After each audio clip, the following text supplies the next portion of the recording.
मत चाहो तो रघुनाथ शरण जाए।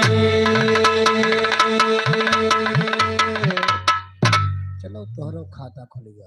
हेलो अंकित कुमार ऋषिकेश की धरती से 101 रुपए का सम्मान ठीक है यार। हार्टी नमस्कार बा। हाँ ए मास्टर तैयार भैया कि ना भैया? भाई कोई कसर यार तो ले एक आठ कुछ मार दियो। ए भैया कहना बा हरे चरनिया मत तोहरे। अरे बा भैया हे चरनिया मत तोहरे हर बड़ा गुण बाटे चरनिया मत तोहरे। बड़ा गुण बाटे चरनियाम तोहरे बड़ा गुण बाटे चरनियाम तोहरे चरनियाम तोहरे चरनियाम तोहरे बड़ा गुण बाटे चरनियाम तोहरे